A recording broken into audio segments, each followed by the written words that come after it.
Transition, the process of change from one condition to another. We are now at a new crossroad where change is evident once again.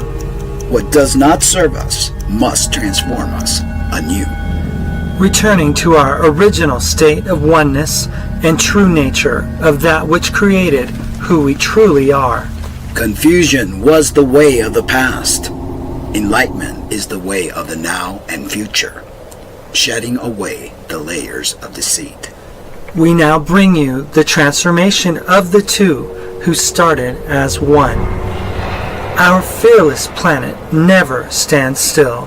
Earth has been in a process of transition, and we are not exempt from this remarkable ongoing reality. Welcome to Transition Radio.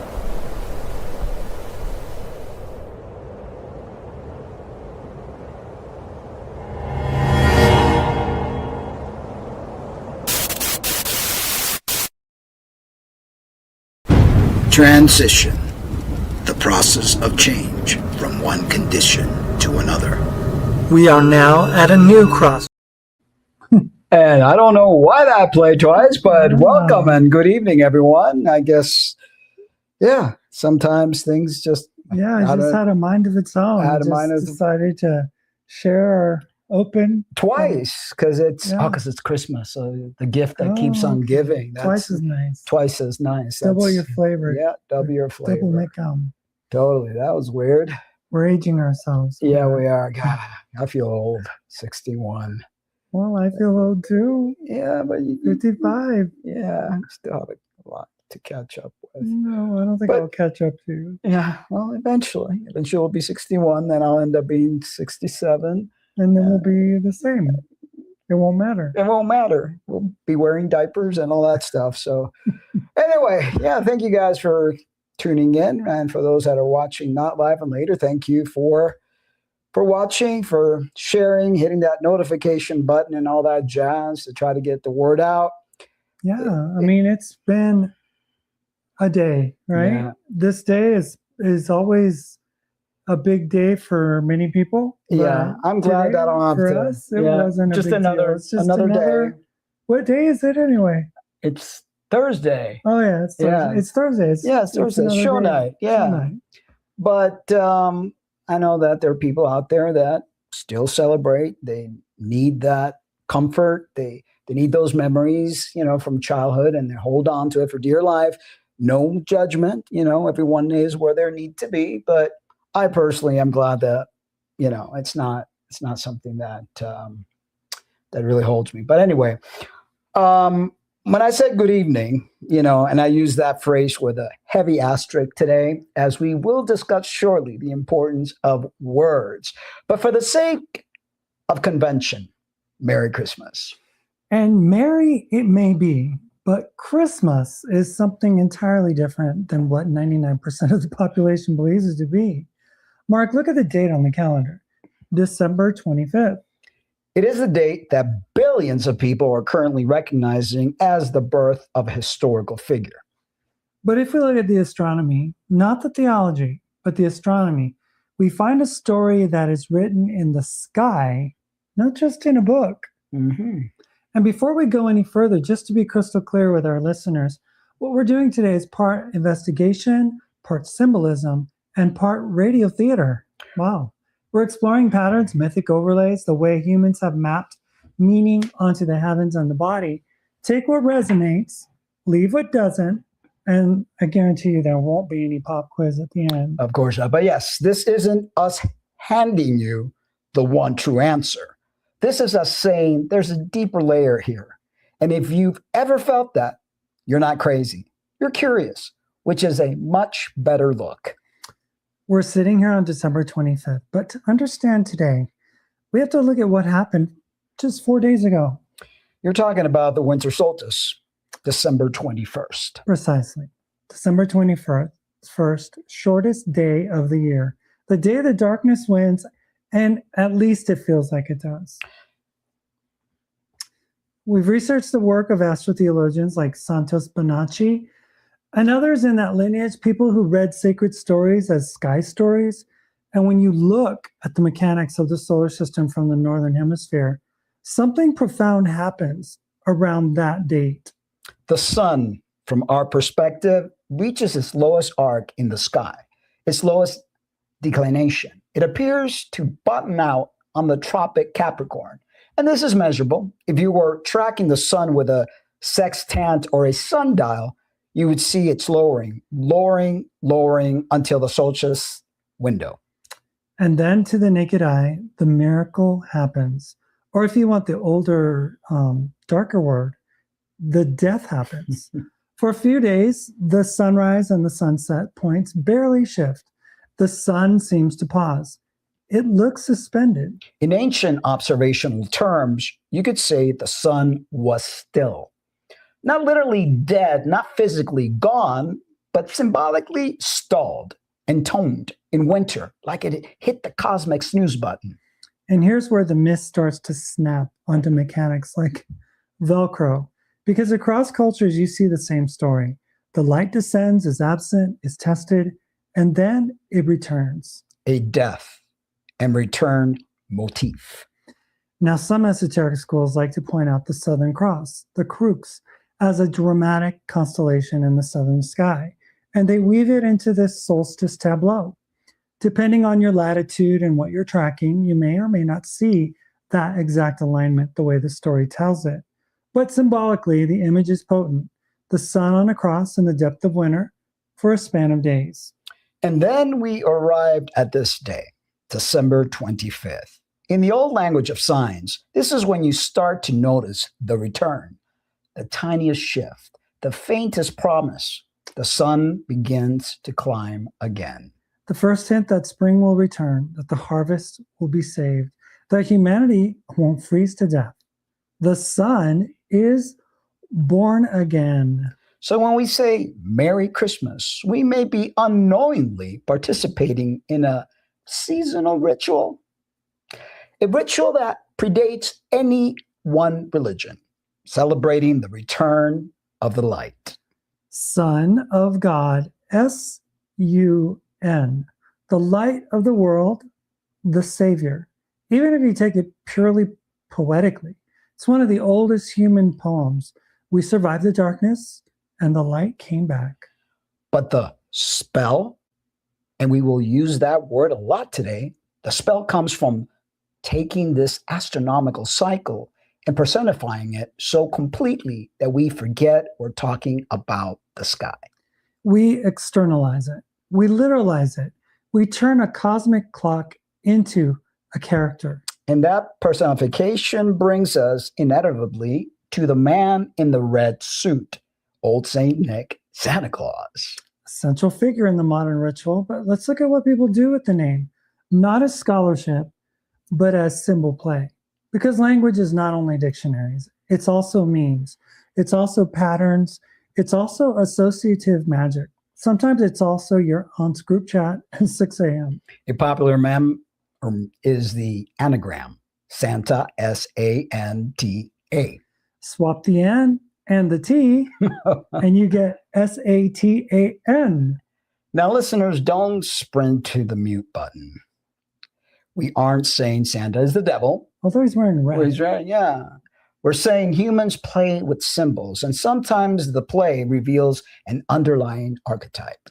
Right. And the archetype in many mythic systems, well, it points towards Saturn.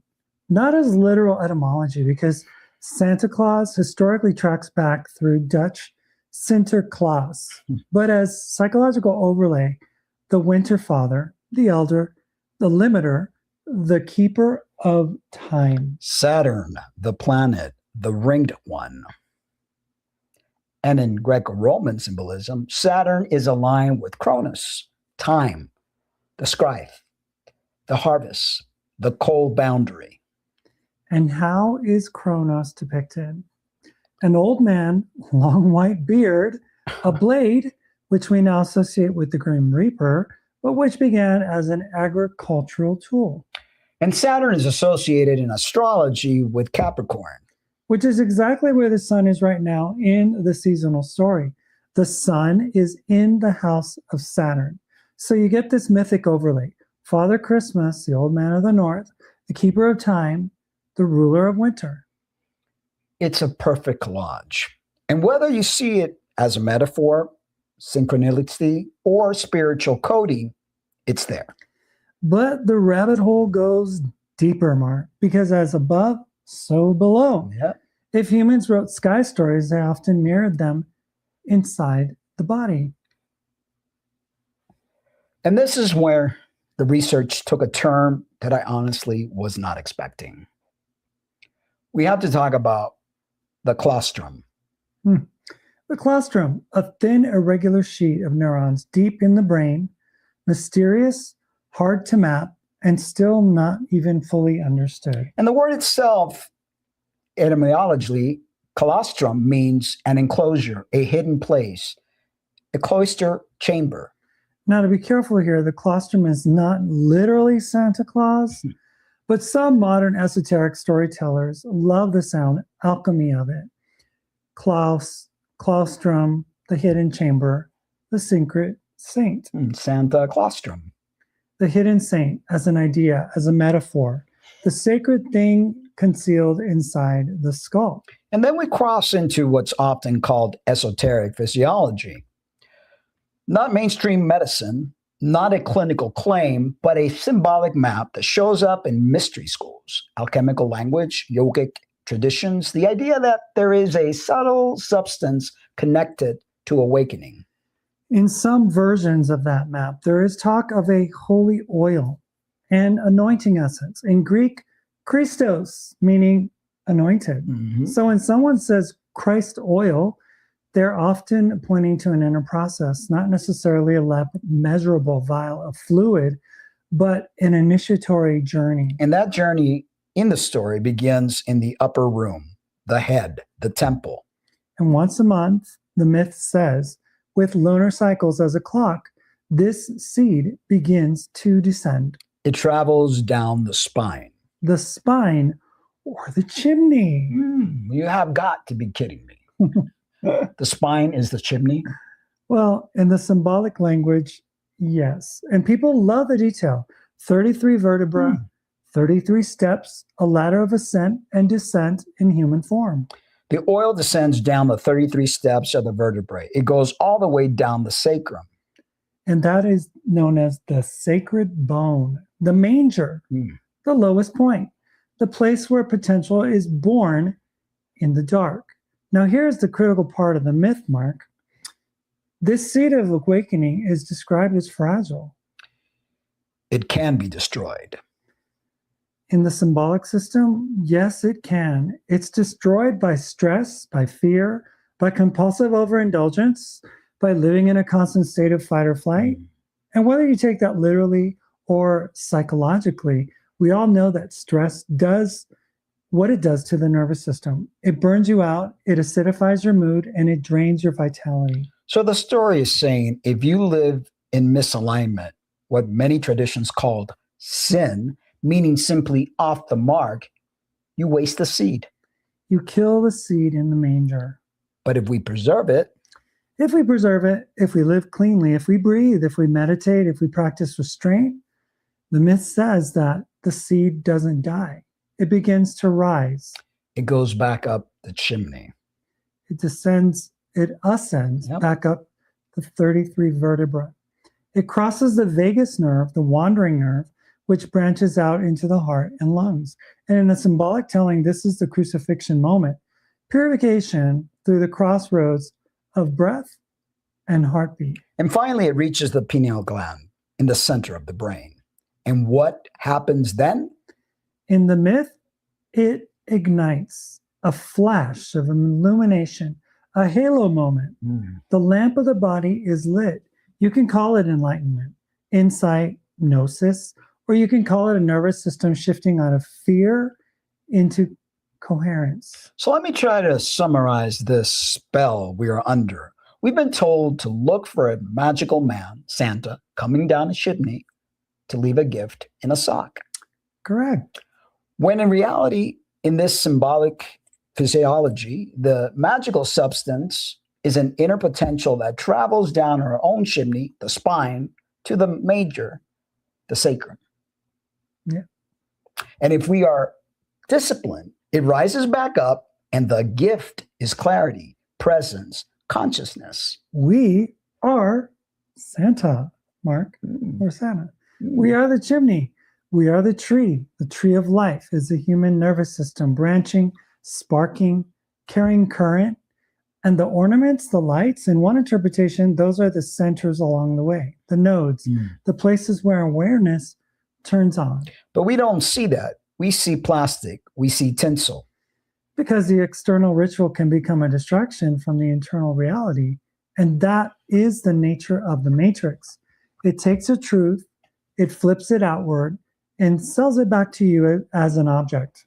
And they do this with everything. Everything. And that's why we are here today. We aren't just here to ruin your Christmas. Right. We're here to give it back to you. We're here to say the magic isn't out there. It's in your marrow, right? Totally. So we have a vignette that we've prepared for you. It's called the biology lesson. Yep. We interrupt this broadcast to bring you a special report from the Internal Bureau of Investigation. We found it, sir. We found the missing link. Speak up, Johnson. I'm trying to keep this whole operation running. What have you found? Well, it's the people, sir. They aren't just spectators. They're batteries. Batteries? Don't be absurd. They're citizens. No, sir. Look at the blueprints, the spinal column. It's a conductor. And the brain, it's not just a sponge for noise. It's a receiver, a transmitter. Keep your voice down, Johnson. If they find out they can't broadcast, they'll stop listening to our signal. But the oil, sir, the inner spark, if it rises, if they become coherent, they will see through the illusion. They'll see the strings. Then we must stop the awakening, Johnson. Stop it. How? Flood them with stress, distract them, overload them, and above all, give them fear. Fear keeps the signal low. Fear keeps them docile. But, sir, what if they figure it out? What if they realize they are the gift? Then, Johnson, the show is over. Yeah. Okay. Boom. That was fun. Yeah. So, fear keeps the signal low. That line chills me, Lynna. It should, because if you look at the modern attention cycle, the headlines, the outrage loops, it's a machine designed to generate fear and stress. Why? Because a stress nervous system is a programmable nervous system. And they do a great job with that. It's warfare disguised as information. Exactly. And the primary weapon in this war is language. Language, yes. Words, the sounds we make. We think words describe reality, Mark, but the ancients suspected something else. Words shape perception, and perception becomes experience. Abracadabra. Often translated as I create as I speak. But we aren't speaking Aramaic. We're speaking English. And that is the problem. We're speaking a language that can be used consciously or unconsciously to steer us, to trap us in definitions, to trick us into consenting to things we don't understand. No wonder when I came from Cuba and I was a kid, I was like, what is that? What are they trying to teach me? You know, I did not really like that English language they're trying to teach me in school. You call it the dictionary of deception. It is a prison built of vowels and consonants. And in the next segment, we are going to walk through that prison. We're going to look at the words you use every day, like morning, week, earn, and jobs. And we're going to show you the bars. And we aren't stopping at English. Nope. We're going to show you how this spell crosses borders. I hope Trump doesn't know that. We're going to look at Espanol, Spanish. We're going to look at Latin. We're going to show you that the matrix is multilingual. So pour another cup of coffee or water and stay with Or us. eggnog. Yeah, or eggnog. Your nervous system will thank you later. We're just getting started. Is that another? Yeah, no. Come. What's that? So we've established at the holiday, we are celebrating is an ancient ritual. But Lynna, we have to ask a bigger question. How do we know any of this? How do we know anything about our history? Well, it all comes down to one technology, Mark. Writing, the ability to freeze a thought in time. And we stumble upon a source this week that completely changed my perspective on why writing was invented. We were listening to Dr. Irvin Finkel. Wow, that man is a legend. He's a curator at the British Museum. Looks like a wizard from Harry Potter. Long white beard, wild hair, and he is one of the only people on earth who can fluently read cuneiform. The oldest writing system in the world, ancient Sumerian and Babylonian. And what Finkel says about the origin of writing is not very romantic. Well, we like to think that writing was invented for poetry or love letters or to record great philosophy. But Finkel is very clear. Writing was invented for the inland revenue. Taxes. Taxes and administration. The very first tablets were not poems. They were spreadsheets. 3 sheep for the temple, 10 bushels of barley for the king. Citizen X owes the state Y.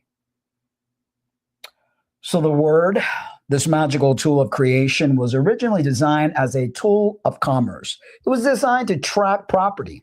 And this connects perfectly to what we're going to discuss later with the straw man. From the very first scratch on a clay tablet, writing was about ownership. It was about the state creating a record of you that they owned. Think about that. Before writing, if you owed me a sheep, it was between you and me. But once it was written down, it becomes truth. It becomes a legal fact that exists outside of us. Yeah, it creates a third entity, the record. And Finkel made another point that sent chills down my spine. He talked about the scribes. The ancient coders. Exactly. In ancient Mesopotamia, 99% of the population were not able to read. Writing was a superpower. It was a dark art reserved for a tiny elite clique. Finkel compares them to Oxford and Cambridge scholars or modern tech CEOs. They were a close loop. They kept the knowledge complicated on purpose. Cuneiform is incredibly difficult to read or to learn. Why? To keep the gate closed. He who holds the pen holds the power. If you're the only guy who can read the king's law, you are the law. It was the original information asymmetry. And here's where it gets into spellcasting. Finkel describes how the Babylonians view the world. They were obsessed with omens. And this is fascinating. Their entire literature was written in if/then statements. If a lizard runs across the king's table, then the queen will die. If a dog enters the temple, then the city will fall. Mark, look at this structure. That is computer code. It is. If conditions, then results. They were programming reality. It was one of those, I remember as a kid, I got the Texas Instruments computer and I was learning how to do basic, and it was if 10 run, if then, and it was like basic computer code. So they were programming reality. The scribe could write down the omen, and by writing it, he made it truth. He was casting a spell of cause and effect. And Finkel points out something hilarious about this. He says, if you are the king's diviner and the omen says the queen is going to die, you can't just tell the king, hey, your wife is doomed. No, you'd lose your head.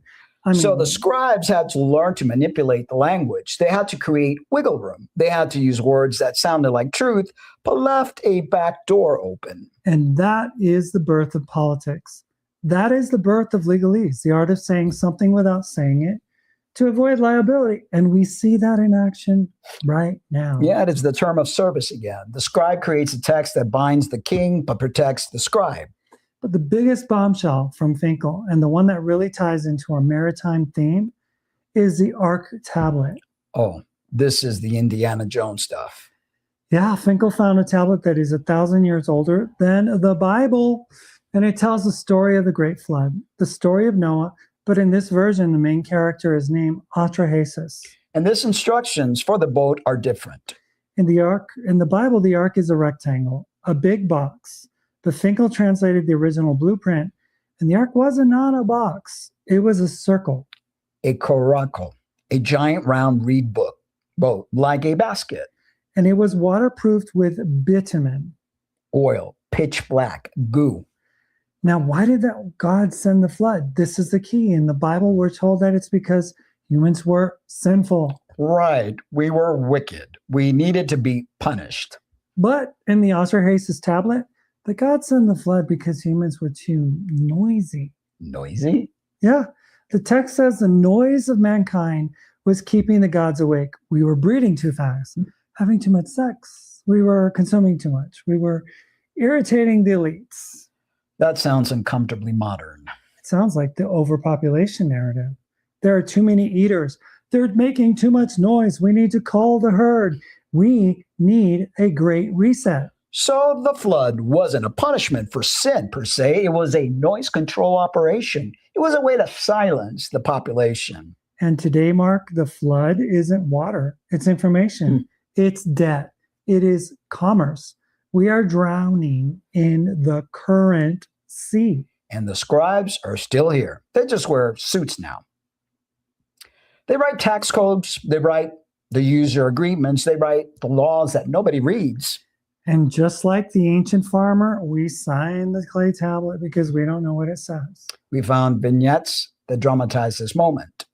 The moment the spell was invented, the moment the scribe realized he could own a man just by writing his name. And we're going to the vignette, the tablet of death. And the scene is in ancient Sumer, a dusty temple courtyard. Enlil, a simple farmer, approaches Nabu, a royal scribe. Great scribe, I need help. My neighbor says I owe him 3 bushels of barley, but I paid him. I swear I did. You swore it? On what? The wind? We shook hands in the field. Hands are for dirt, farmer. Words spoken in the field disappear with the sunset. Only the tablet remains. But he's lying. It does not matter what is true. It matters what is written. Does he have a tablet? That is why I'm here. I want you to write a tablet that says I paid him. Ah, you want to create a record. You want to cast a truth. This is expensive magic, Enlil. I have 1 goat. It's all I have. Fine, bring the goat. I'm writing now. Enlil the farmer hereby declares his debt is paid. Yes, that is it. Subject to the king's tithe and the temple tax and the scribe's fee of future harvest. Yes. Wait, what was that last part? I didn't say that. Oh, it's standard legal dialect, peasant. You wouldn't understand. It creates, well, the context. But I don't want to owe future harvest. Do you want the tablet or not? Without this, your neighbor takes your land. With this, well, you're safe. I have no choice. Exactly. Press your thumb here. There. It is dried. It is law. You are now free, minus the 20% you just signed over to me. But I just swapped one master for another. Welcome to civilization, Enlil. Now move along. Next.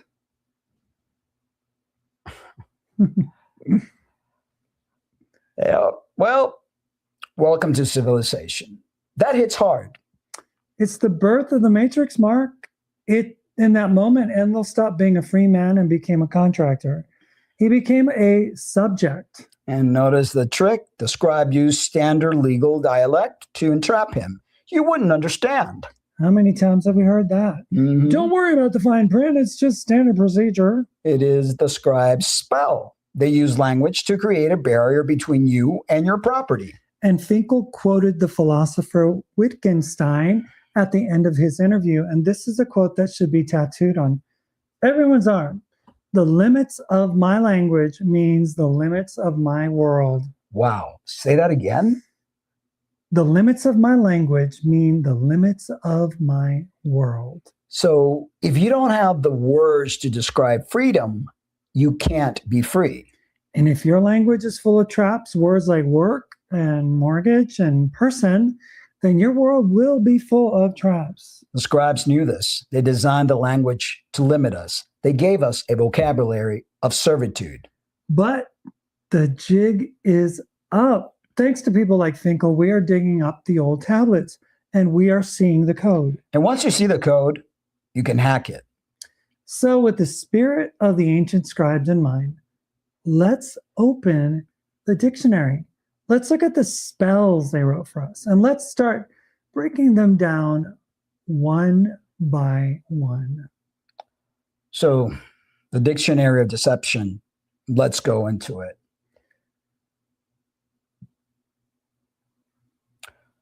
So we've established that the holiday we're celebrating is an ancient ritual. But Lynna, we have to ask a bigger question. How do we know any of this? How do we know anything about our history? It all comes down to one technology, Mark: writing. The ability to freeze a thought in time. And we stumbled upon a source this week that completely changed my perspective on what writing was intended for. We were listening to Dr. Irvin Finkel. Yeah, and he explained so much. He was a legend. He knew that writing, he knew the style, he knew what they were saying, he knew the stories. It was unbelievable. They were doing things back then that set up the system. And I think it's time for a song right now that we could probably insert here that is definitely, Mind Control. That's a good one. That's a good one.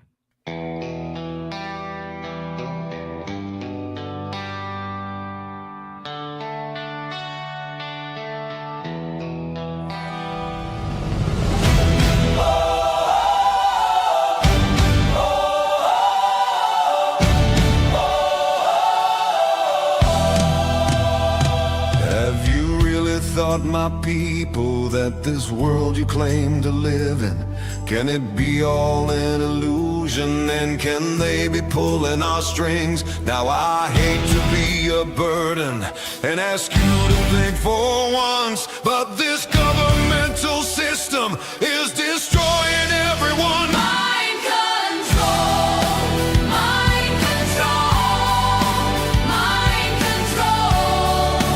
Do as I say, not as I do. Do as I say, not as I do.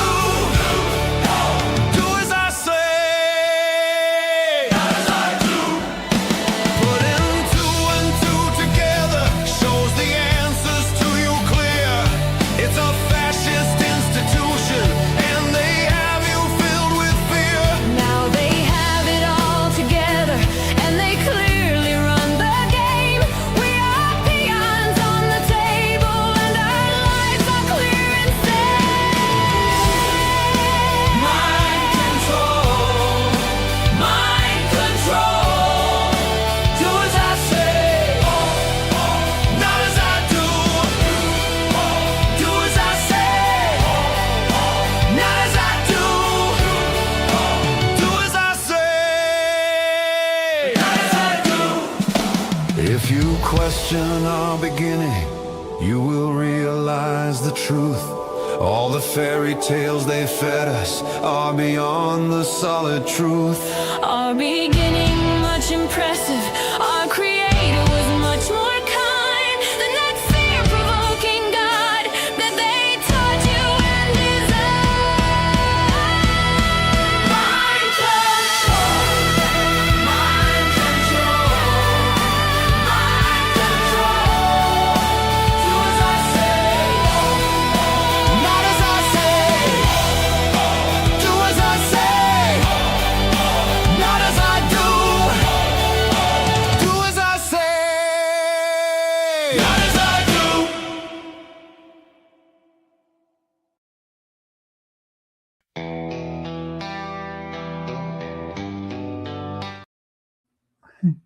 I don't know Once it why goes it's playing twice. That's an epic That is, I did that. Was it yesterday? Yeah, I think it was in yesterday. like I put it together. 3 minutes or something. I wrote that song back in 2007, 2008, and Bush was president during that time. And I mean, you guys could go into the playlist. I have old songs. It's under Mark Angel's original.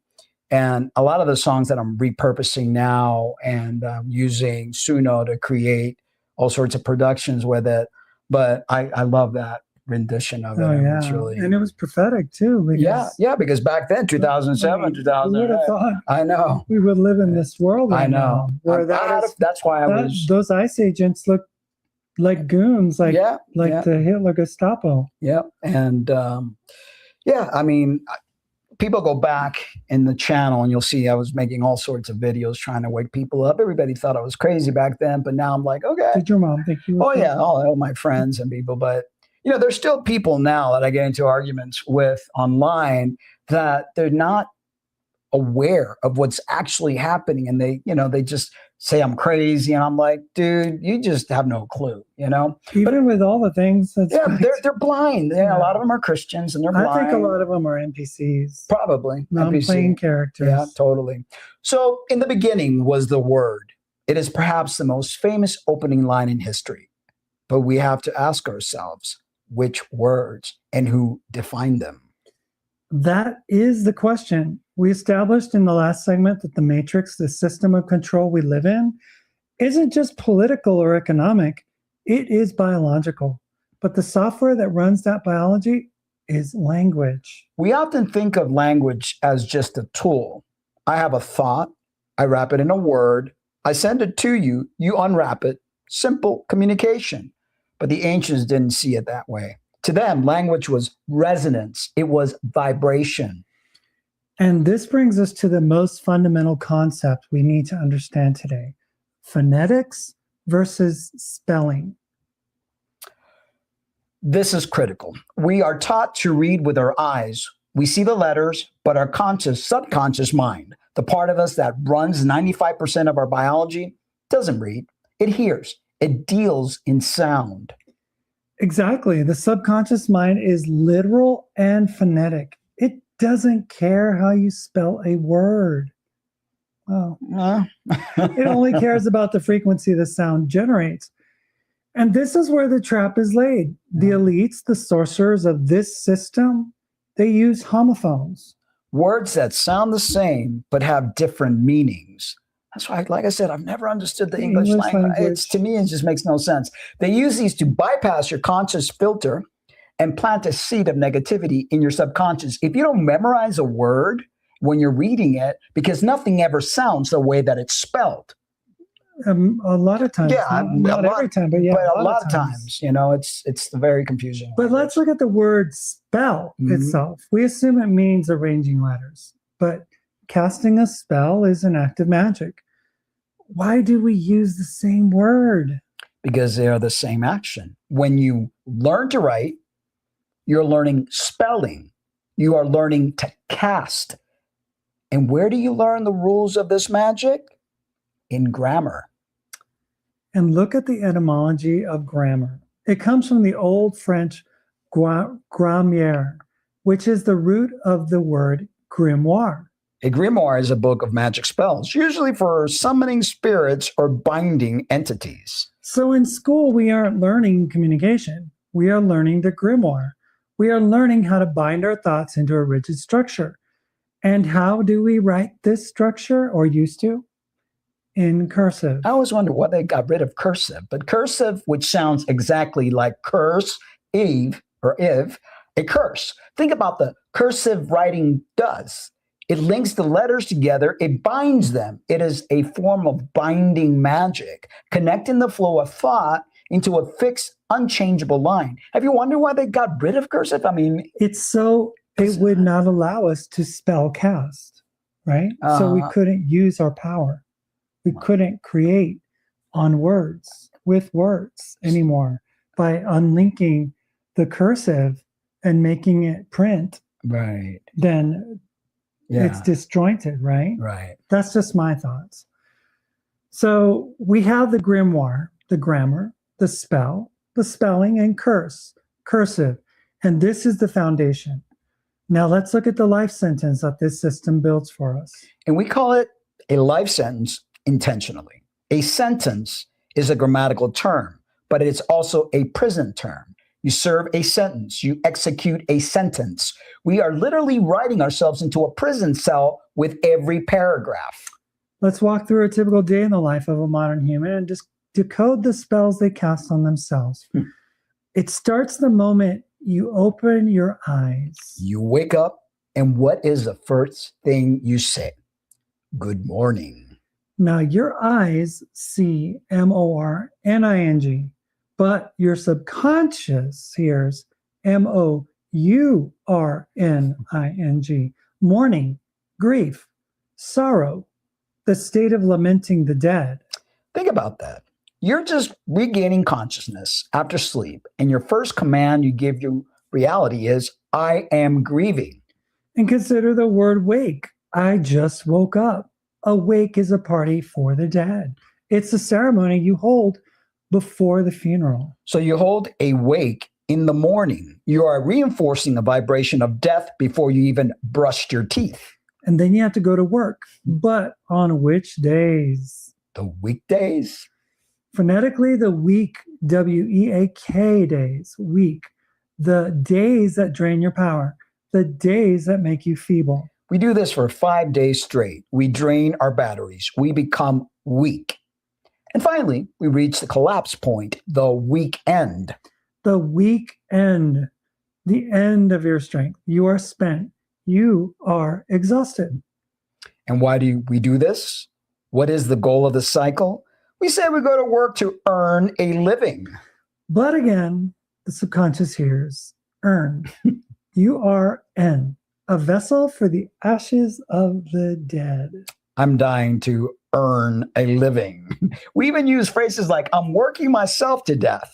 The language tells you exactly what is happening. You're trading your life force for a vessel of death. And let's look at the word job. You and I were looking at the Hebrew origins of this, and it is startling. In this Hebrew tradition, in the book of Job, pronounced Job, J-O-B-E, is a story of a man who is tested by God and Satan. He loses his family, his health, his wealth. He is persecuted. So the word Job carries the archetypal energy of persecution, of trial, of suffering. So when you say, I have a job, you are invoking the spirit of Job. You're saying, I am ready to be tested and stripped of my joy. Some people even call their job an undertaking. And who is the undertaker? The man who buries the dead. It is a death cult, Lynna. The entire vocabulary of labor is designed to equate work with death. But Mark, the critics say, they might. Okay, that's just English. No. English is a Germanic guttural language. Maybe it's just a coincidence. I would love to believe that. But you and I decided to stress test this theory. We looked at the Romance languages, specifically Spanish, nuestro lenguaje. Spanish, the language of passion, the language of poets. Surely it is free from this dark coding. Unfortunately, the matrix is bilingual. In fact, in some cases, the Spanish spell is even more overt than the English one. Let's start with the word for work. In English, work sounds like work, war, but in Spanish, the word is trabajo.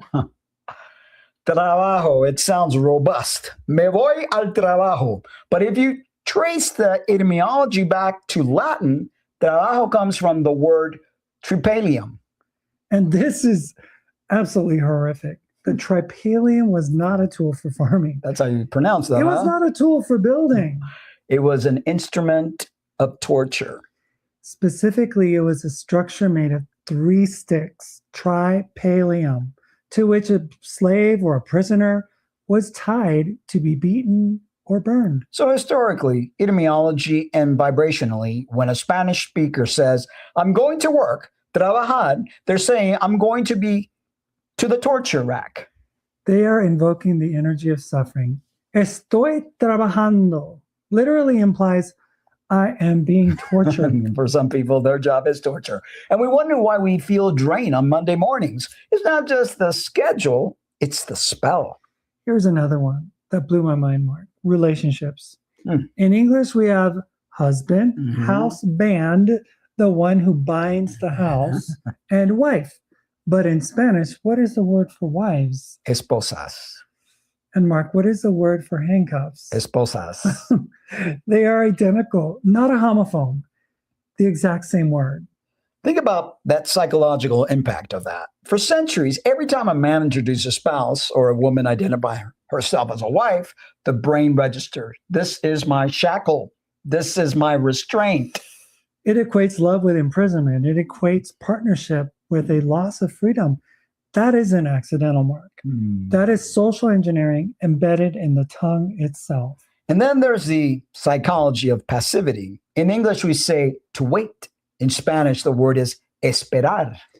Estoy esperando el autobús o la guagua. Uh-huh. I am waiting for the bus, but esperar, Esperar also means something else. it means to hope. Espero que sí. I hope so. So in the Spanish mindset, waiting and hoping are fused into the same concept. And think about how dangerous that is. It teaches the subconscious that hope is a passive act. It teaches you that to have hope, you must sit still and wait for an external force to save you. Whereas in a sovereign mindset, hope should be an action. It should be creative, but the language lulls you into passivity. Just wait, just hope. They're all the same. And while you are waiting and hoping, you might get sick. You might become a patient. Oh, yes, a patient, someone who is passive, someone who has patience, someone who submits. And where do you go? To the hospital, which shares the root with hostel and hotel, a place for guests, but also ironically sounds like hostel. But let's look at the Spanish word for sick. Enfermo. Break that down. In plus fermo, firm. Infirm, not firm, unstable, lacking foundation. Actually, that one is fairly accurate. But look at what happens when you go to the doctor. They give you a prescription. Pre, meaning before, plus scription, script writing. They're writing the script for your future. They're literally scripting your body's reality before it happens. And you take that script to the pharmacy. Think about chemo. Yeah. And this goes back to the Greek, pharmakia. Which in the Bible and ancient texts does not mean medicine. It means sorcery. It means witchcraft. It means the use of potions to alter the state of consciousness. So we are taking a script to the sorcerer to get a potion because we are infirm. It is a dark, dark, dark web, Lynna, and we haven't even touched on the legal words yet. Understanding, person, and government. Government is the big one. We hear it every day. The government announced, the government decided. Break it down. It's Latin. Gubernare, to steer, to control, to guide. It's where we get gubernatorial. And mente, Mind, mental. government equals mind control, Mind control. which is a song that you guys just heard that I wrote back in the day. It is not conspiracy theory. It is the literal definition of the word. It is the agency that steers the mind of the populace. And how do they steer the mind? Through broadcasting. Yep. Casting a spell abroad, casting a net. Through channels, channeling entities, channeling frequencies. Through news and EWS, north, east, west, and south, the four corners of the construct. And through entertainment. Enter, to go in, plus tain, to hold, possess, meant the mind. Entertainment, to enter and possess the mind. When you sit in front of the TV, you're literally saying, come in, hold my mind, possess me. Makes you want to go silent, doesn't it? Makes you realize that every time you open your mouth, you might be loading a weapon pointed at your own head. But silence isn't the answer either. The answer is conscious speech. The answer is knowing the code so you can hack it. Exactly. We don't want you to be afraid of speaking. We want you to be deliberate. We want you to stop casting spells of death. I'm dying. I'm weak. I'm mourning. And start casting spells of life. But before we can rewrite the script, we have to understand the contract we signed. the contract. That brings us to the legal trap. Because if you think work and mourning are bad, wait until you find out what they did to your name. That's right. The straw man, the person, the corporation. This is where the linguistic matrix becomes a legal cage. And we have a little demonstration to show you exactly how this works. A little peek behind the curtain of the subconscious mind. And we are on vignette number 3. 3. So the sound of a coffee shop ambience. Wait, hold on. I have to hit the loop. That's why the other. There we go. We're back. gotcha. Okay. There are two friends, Dave and Sarah. They're talking. Each line is overlaid by a robotic voice translating the truth. Good morning, Sarah. Translation, I greet you with grief and sorrow. Hi, Dave. How are you doing? Oh, just another weekday. Heading to the job. Translation, just another feeble day, heading to my persecution. I hear that. I'm trying to earn a living myself. Translation, I am attempting to fill my funeral urn with ash. Yeah, it's a grind, but hopefully I'll get a break this weekend. Translation, hopefully I will reach the point of total collapse and weakness soon. Well, it was good to see you. I have to run. I have a deadline. Translation, I possess a line of death that I must not cross. Okay, take care. Hello to the husband. Translation, greetings to the one who binds your house. Bye, Dave. Bye. Translation, God be with you because you are trapped in a linguistic prison. That is funny. Anyway, okay, so the translator is terrifying. I have a deadline, a line of death. And we say it so casually. I'm on a deadline. You're telling your buddy, if I don't do this, I die. No wonder we have anxiety. It really highlights how pervasive it is. It's not just one or two words. It's the water we swim in. And speaking of water, not that we're anywhere near it, that is the perfect segue to the law of the sea. Maritime Admiralty law, because the rabbit hole doesn't end with spelling. It ends with ownership. So who owns you? Who owns your name? And why is your name written in all capital letters on your birth certificate? It's not just a font choice. It's a legal distinction between a living soul and a dead corporation. And that is where we are going next. Segment 3, the legal trap. Oh boy, the rabbit hole gets deeper and deeper and deeper. Well, the ocean. It covers 70% of the planet. It is powerful. It is beautiful. And according to the legal system, you live under, or at least according to one way of reading it, it is where you currently reside. Now, Mark, most people listening to this are sitting in their living rooms. I mean, they're on solid ground. They would tell you, I live on the land. And physically, they are right. But legally, in the eyes of the system, a lot of people feel like they're treated less like living being and more like an account, a file, a case. This is a concept of maritime admiralty law. And to understand how the matrix controls you, you have to understand the difference between the law of the land and the law of the sea. Quick reality check before we sail into this. Some of what you're about to hear is a metaphor, a story, frame that helps explain how modern systems feel. Some of it is real administrative reality, contracts, statutes, codes, policies, procedures, and some claim you'll hear online about admiralty and exaggerated. So keep your discernment switch on. Yeah, we're decoding patterns, not handing you a courtroom script. Mm-mm. And if this lands for you, take the principle: identity matters, consent matters, language matters. And for the record, we're not giving you any legal advice. Please do not walk into traffic or a courtroom with a vocabulary list and vibes alone. Vibes are great.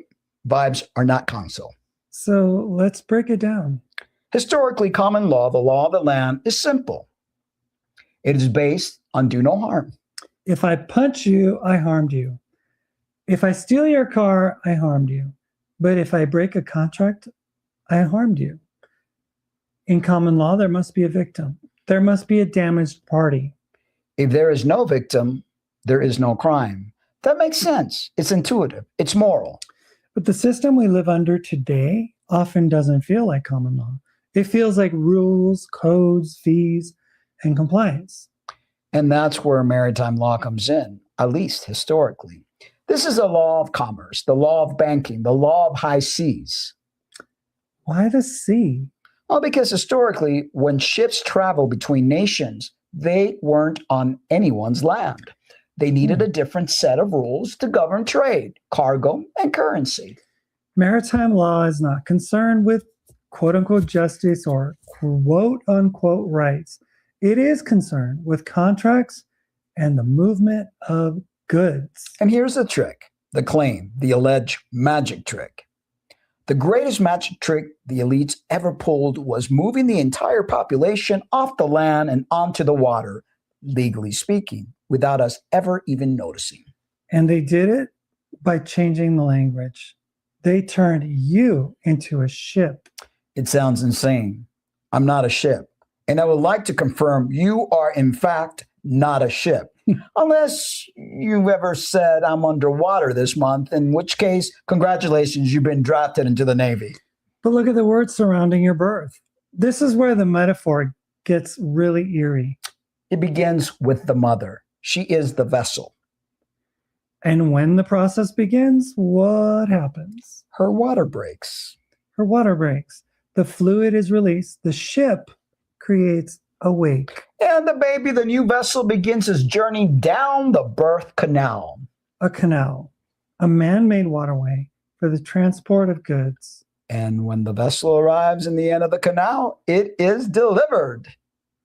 Just like a package, just like a crate of bananas, it is delivered into the world.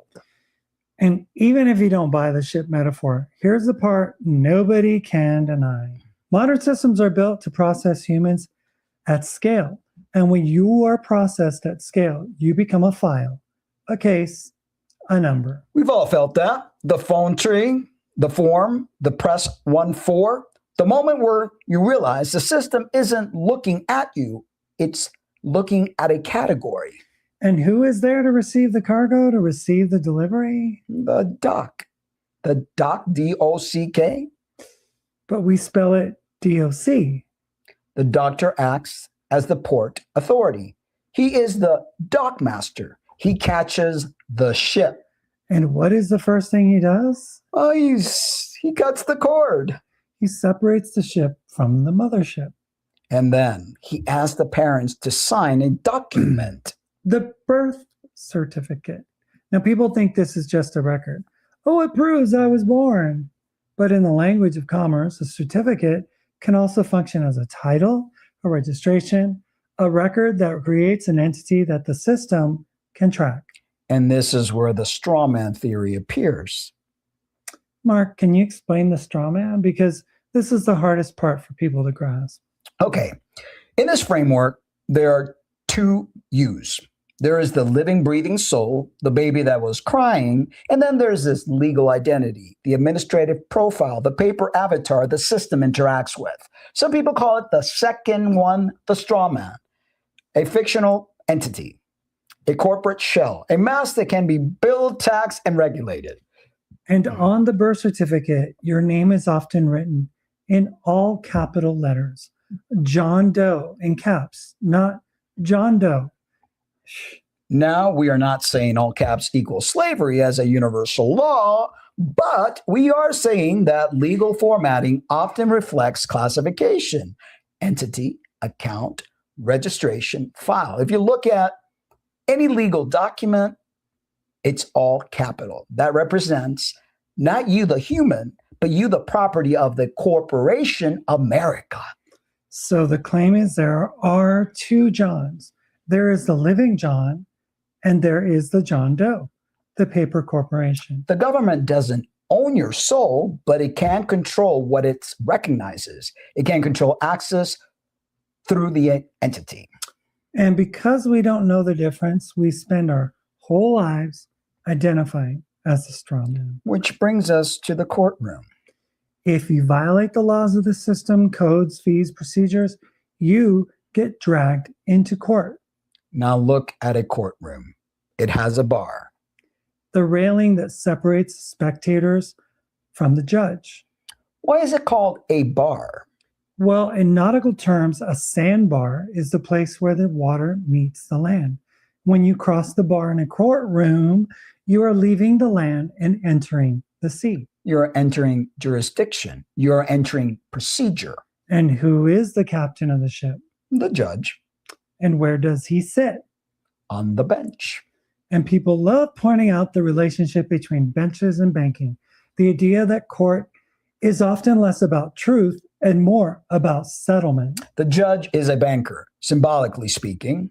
He is there to balance the books, And that is why when you are accused of a crime, you are charged. charging you like a battery.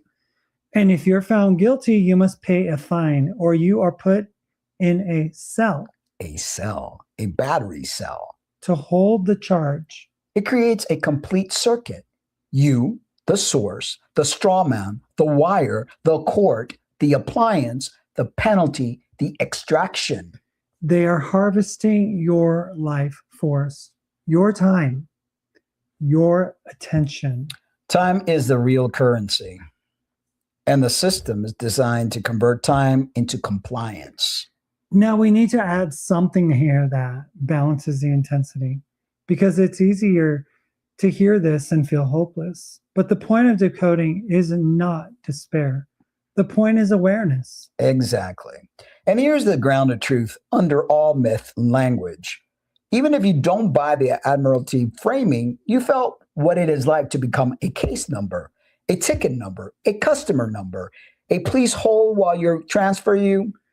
That's the truth, the signal, the dehumanization, the conversion of a person into paperwork. And speaking of water, the system's money language is basically a swimming pool of metaphors. Money, why do we call it? Currency. Like the current of a river, a flow. And where do we store it? In a bank, like a riverbank. The banks control the flow of the current, the currency. If you want to buy a house, you sign a mortgage. A death pledge, which again is a wildly festive phrase for home ownership. And you take out loans. Afloat, a loan, You try to stay afloat, to keep your head above water. to stay solvent. Solvent, able to dissolve. But if you can't pay, You are insolvent. not flowing, Your assets are frozen, water that cannot move. or you're barely staying liquid. It's everywhere. And it points to a real thing. Systems manage flows of money, of permission, of movement. Now we arrive at the most dangerous word in this whole segment, person. We use it constantly. I'm a good person. People of the world. But in the law, person can be a specific term, It comes from the Latin persona. which was a word for the mask worn by actors in a theater. So a persona is a mask, a role, a character. And the symbolic lesson is this: systems prefer to deal with roles, not souls. Because roles are manageable. Roles are tractable. Roles can be built. And this is where the courtroom myth gets its hook. The judge asks you, "Are you John Doe?" And before we go there, safety rail, do not take any of this as legal instruction. Do not use this as a courtroom script. Use it as a consciousness script, a way to notice where you've been trained to automatically consent. Exactly. The goal is not to win an argument. The goal is to stop surrendering your identity without even realizing you're doing it. Because the mechanism is always the same. Consent, consent, consent. Agreement. Signature. I accept the terms. And if you've ever signed something without reading it because the line was long and the pen was chained to the counter, you understand the entire thesis of the show. Now we have another vignette that shows what happens when you try to fight the system without knowing the language of the room. It's a tragic comedy. It's called The Trial of the Straw Man. And we're in a large courtroom, and the gavel bangs, a sharp wooden crack that reverberates, murmuring crowd noises, and a bailiff shouts. All rise, the Court of the Maritime Admiralty is now in session. The Honorable Judge Banker proceeding. Bring in the accused, the entity known as John Doe, all caps. Excuse me, sir, Your Honor. I'm just John. I'm a living man. I didn't mean to park in the red zone. I was just running in to get a coffee. Silence! I'm not speaking to the flesh, I'm speaking to the fiction.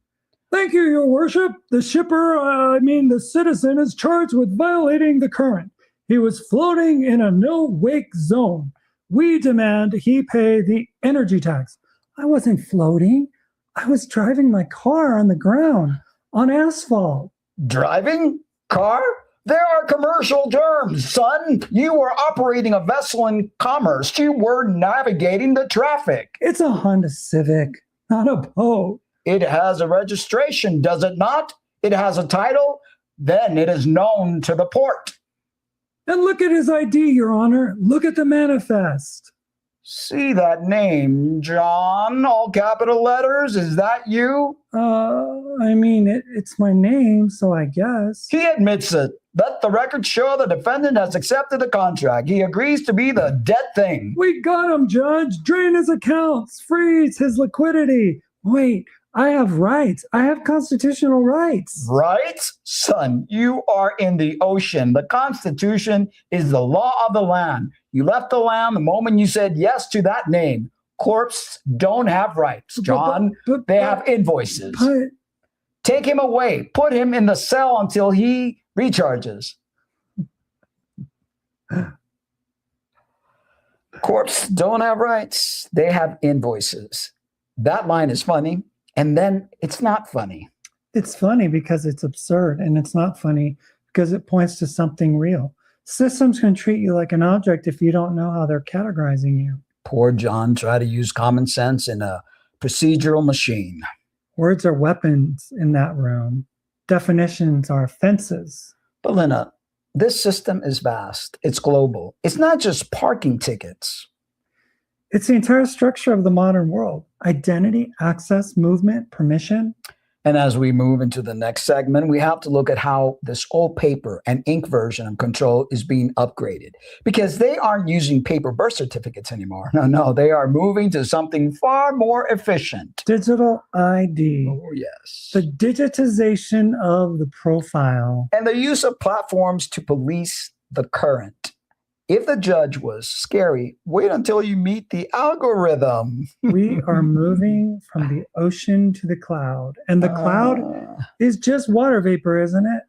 Same trap, different costume. And here's our counterspell, our balance point before we move on.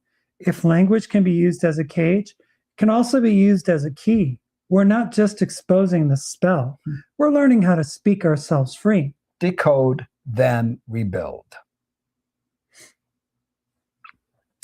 Compliance level low. That sounds like my report card from high school.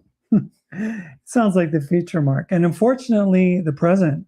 We just spent a lot of time talking about maritime law, birth certificates, the paper version of the Matrix.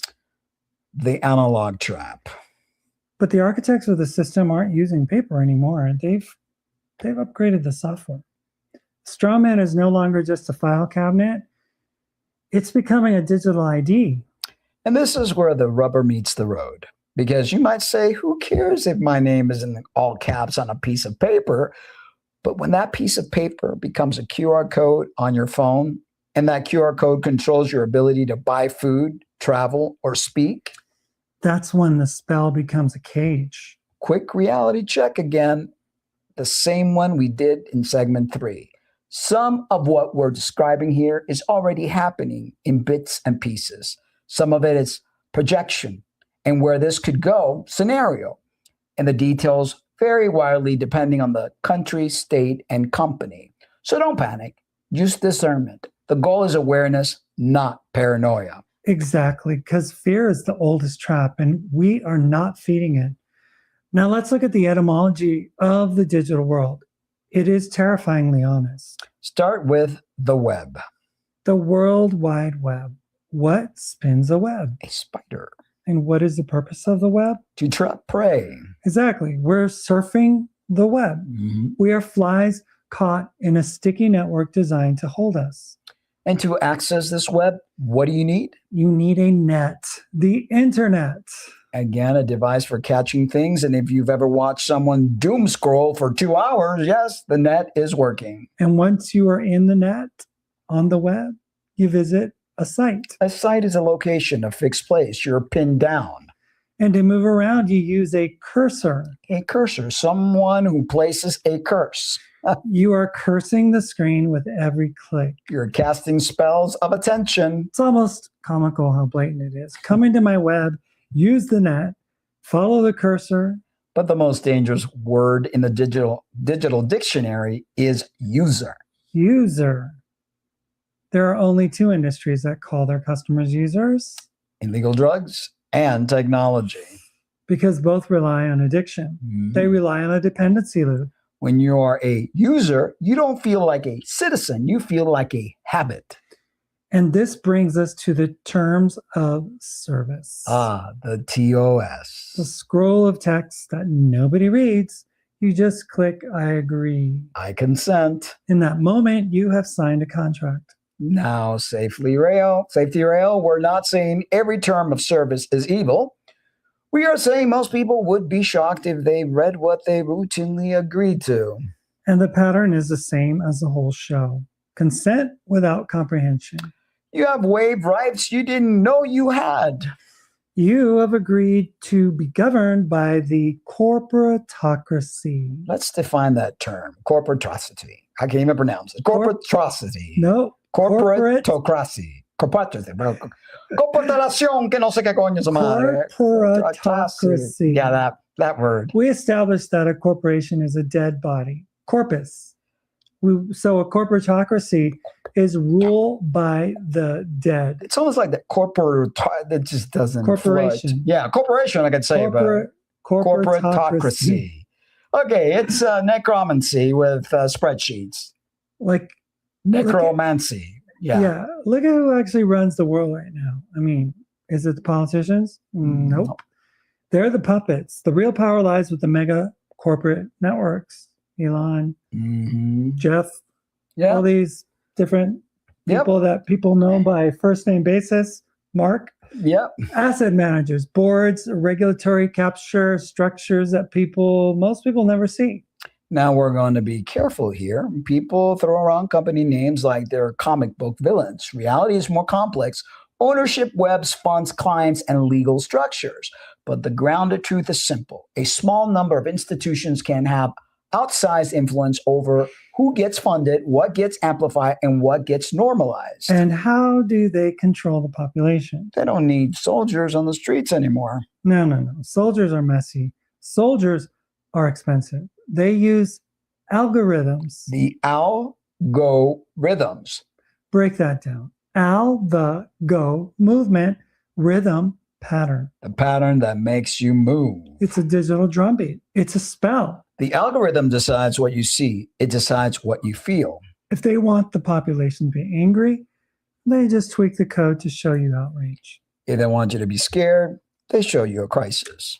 They're playing us like an instrument. And the feed, another telling word, you're being fed. You are the livestock. They feed you information to produce a specific emotional harvest. Energy, loosh, whatever you want to call it. They're harvesting your reaction. I think I want to lighten the load a little bit and put your song that you wrote. Take a little light load here. Pieces of Me. This is a song that Lynna wrote for your kids. Right? I wrote the song to talk about my experience and what I went through, and it's not so much a love note to my kids, because I have another song that I want for that, but it's just letting them know that I'll be there, that I'm still here. Okay, and here it is. Without further ado, Pieces of Me.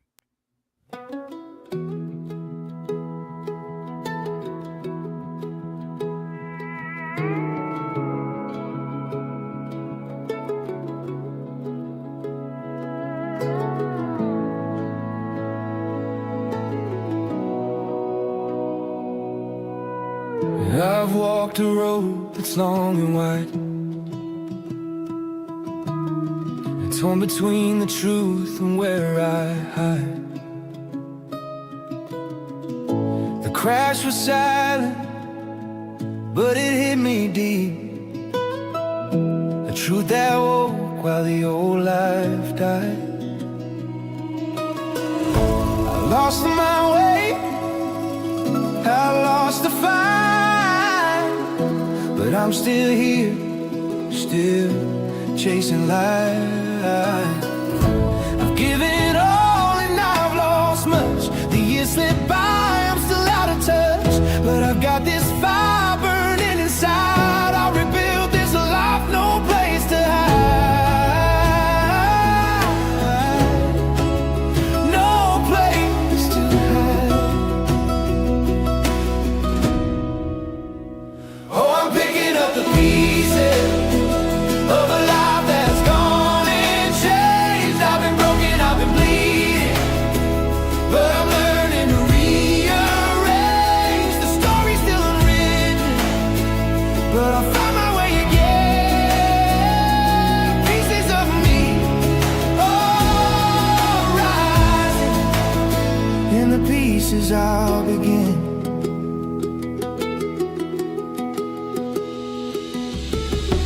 I carved the paths they're walking now,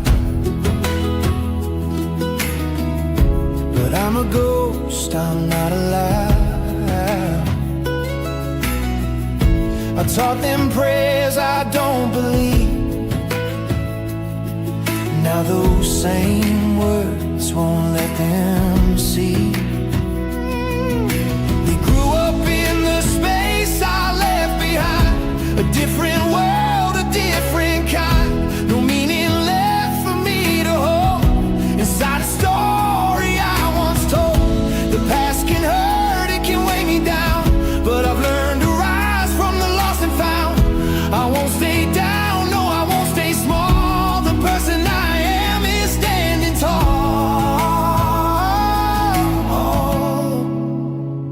Oh, I'm picking up the pieces of a life that's gone and changed. Driving in the summer bleeding, but I'm learning to bleed. I'm learning this story rearranging. Story's still I'll find my way again. And the pieces of me are rising. Yeah, and the pieces of me, they're rising. From the dark I'm still surviving. I'll rewrite the story from pain to glory. In the pieces I will begin.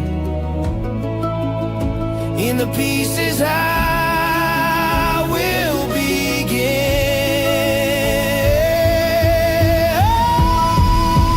Oh, I'm picking up the pieces of a life that's gone and changed. I've been broken, I'm bleeding, but I'm learning to rearrange. It's not irrelevant. The story's still lying. Pieces of me, pieces of all the pieces of me, they're rising. From the dark I'm still surviving. I'll rewrite the story from pain to glory. In the pieces I will begin.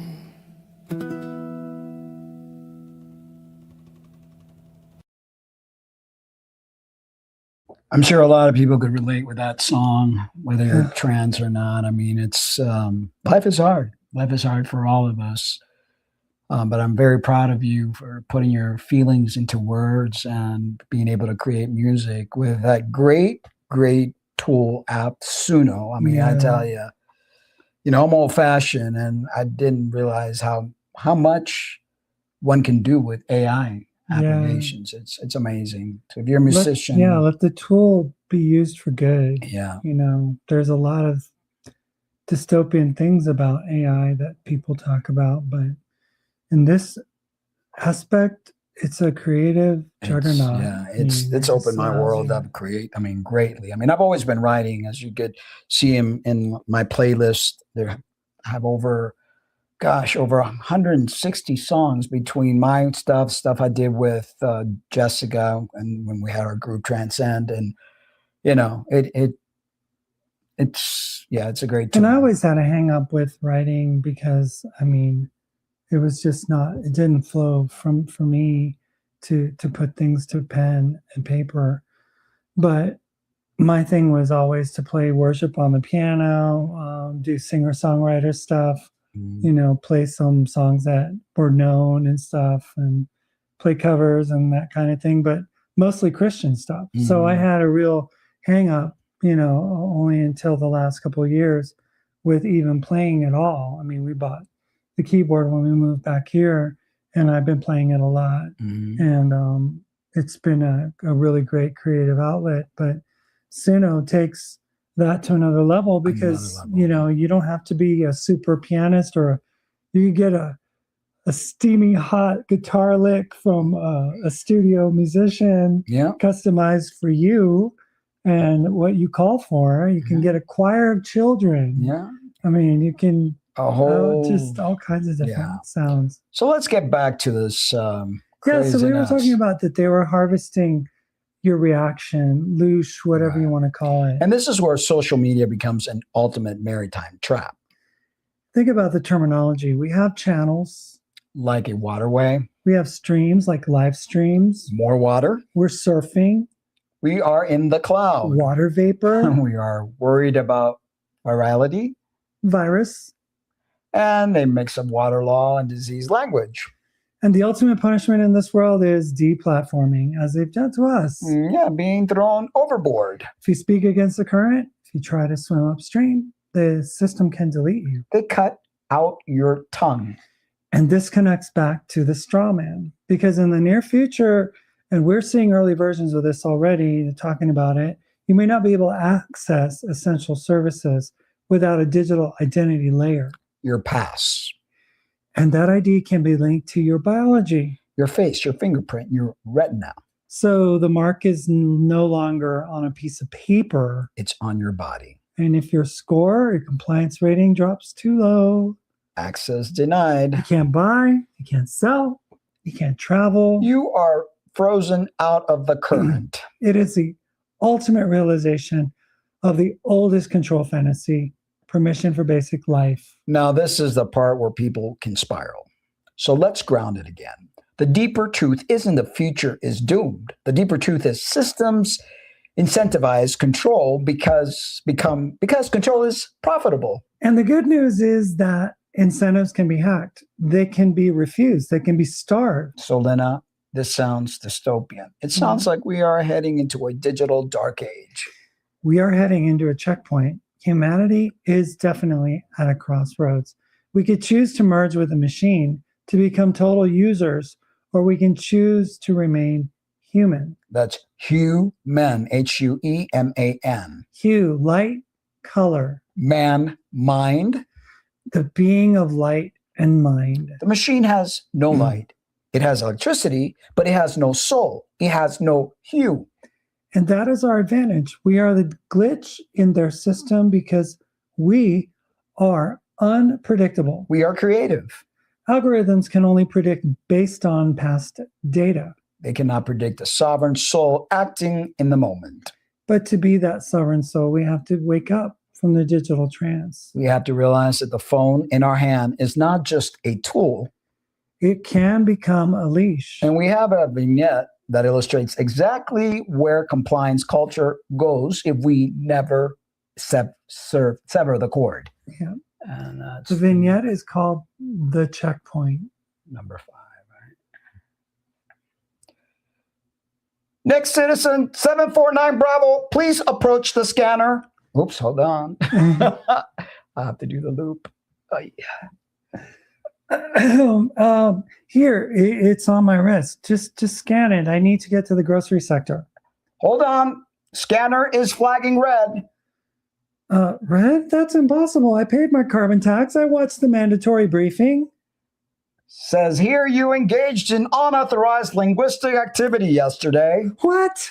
No. The transcript shows you used the word freedom in a non-ironic context, and you questioned the official narrative on the health crisis. I was just talking to my wife in the kitchen. The smart speaker heard you, citizen. Privacy is a legacy concept. It has been deprecated in the latest update. But I'm hungry. My kids are hungry. Hunger is a consequence of non-compliance. Your digital wallet has been frozen for 48 hours, correctional period. This is insanity. I am a human being. No, sir, you are a user, and users have terms of service, not rights. You violated the terms. Social credit deducted, access denied. Please stand aside for re-education drone. No, you can't do this. We already did. Next. Okay, let's Oh boy. stop that loop. Radio days. Yeah.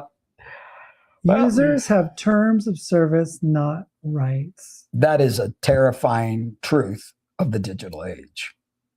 We have traded our Bill of Rights for a user agreement we didn't read. And notice what flagged him? Unauthorized linguistic activity. He spoke the wrong word. He spoke freedom. The system fears words. This is why they censor them. If words were powerless, why would they ban them? Exactly. Censorship is proof that word magic is real. If your words didn't have power, they wouldn't spend resources trying to silence you. They know that one person speaking truth, speaking resonance, can shatter the illusion for thousands. It's the emperor's new clothes effect.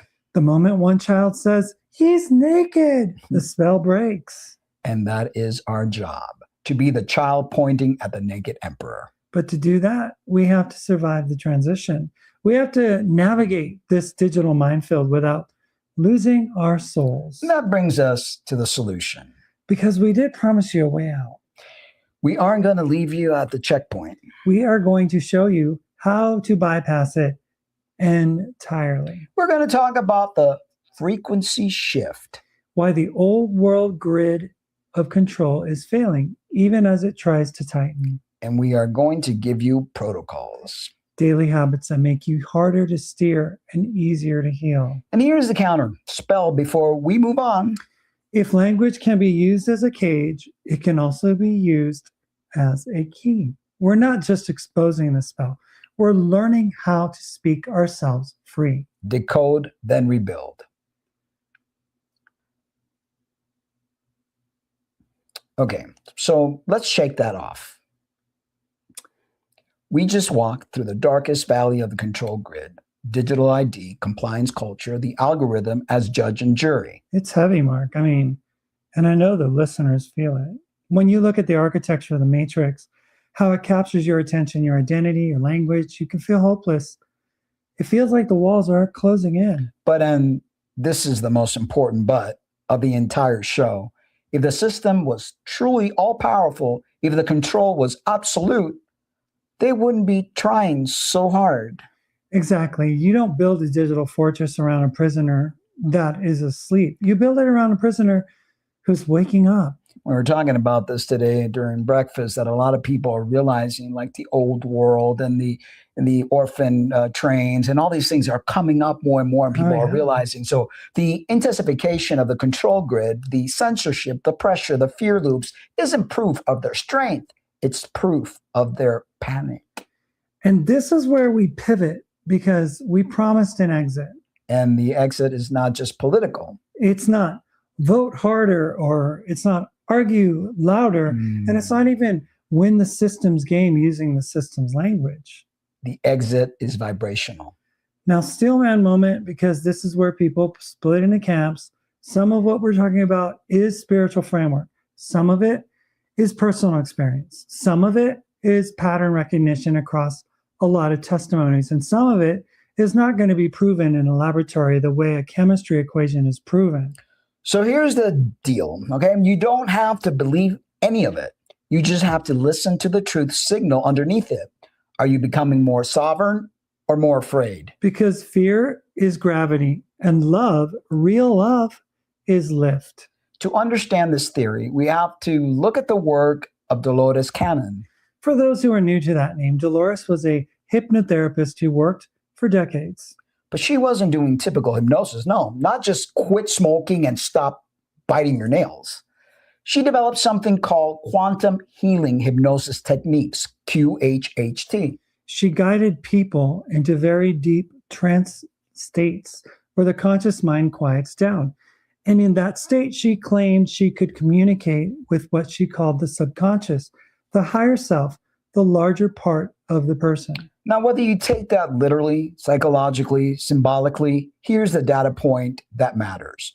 Over thousands of sessions with people who didn't know each other, different countries, backgrounds, religions, she reported hearing the same theme again and again. And it wasn't random. The subjects described something they called the shift, the new earth. And they described a phenomenon where the planet itself is undergoing a metamorphosis. It's changing its frequency. Think of it like a radio dial. For a long time, Earth has been broadcasting on a dense station. A station where everything is heavy: scarcity, fear, conflict, domination. But now the theory goes, a new station is coming online. And here's the wild part. The new station doesn't require a rocket ship. It requires a choice. This is what people mean when they talk about the split. Not like a split like continents breaking, a split like timelines. Imagine a cell dividing. For a while, under a microscope, it looks like two overlapping circles. Same space, different futures. That's us, right now. And this explains a lot. Why does the news feel like it's screaming 24/7? Why do institutions look like they're glitching? Because the old frequency can't hold. It's trying to clamp down, but it's also cracking. It's like trying to run a new operating system on a computer from 1998. It freezes. It makes a weird noise. It threatens to burst into flames if you open more than 3 tabs. And some people are like, why is reality buffering? That's why. I mean, But it's not just systems, Lynna. It's people. yeah. I mean, because if the signal changes, the receivers change too. Now, safety rail, we're about to talk about symptoms people associate with shifts and awakening. If you're having serious health issues, get checked by a medical professional. We're not diagnosing you through the radio. Exactly. We're talking about a pattern many people report, and you could hold it lightly. Let's talk about what people call the ringing. The high-pitched tone. The why is there a tiny spaceship in my left ear sound? If you've had your hearing checked and everything is fine, a lot of people interpret that as calibration, a tuning process. Like your nervous system is adjusting to a higher frequency. And then there's the exhaustion. The why did I sleep for 10 hours and wake up tired feeling? Some people call it ascension flu. The idea is that you're integrating, you're processing. And then there's the hardest one, the disconnection. The loneliness. You look at your old life, old friends, old routines, old entertainment, and you feel nothing.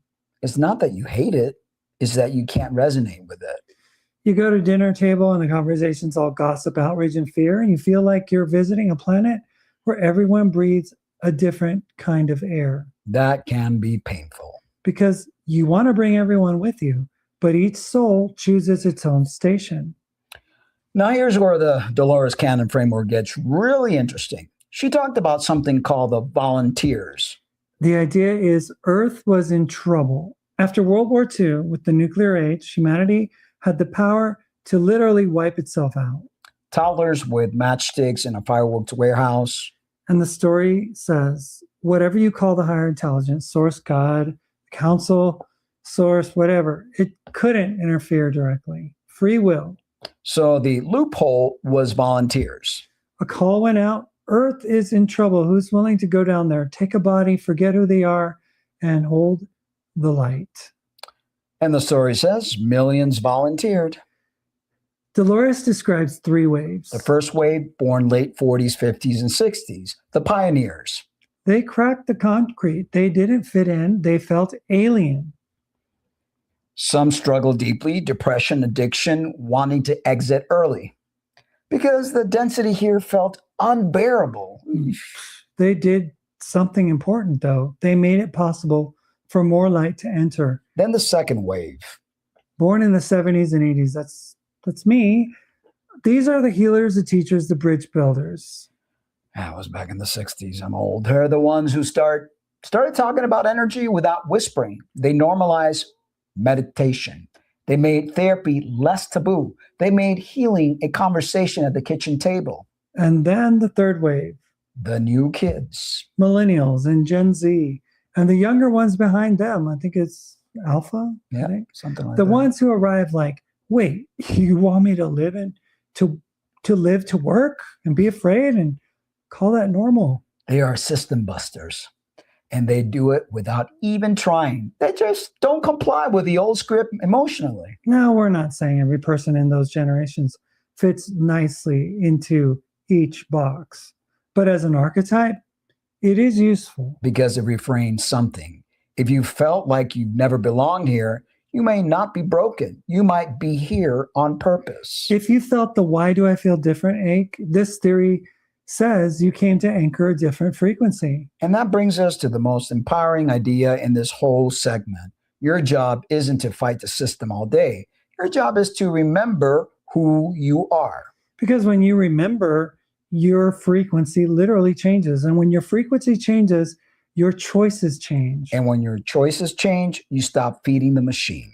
That's why fear campaigns are so relentless. Fear keeps you predictable. And a predictable human is easy to steer. But a sovereign human, that is the glitch. Now, people often bring up the Schumann resonance here, the so-called heartbeat of the earth. And you'll hear claims about it spiking, numbers, charts, interpretations. Stillman moment again, be careful.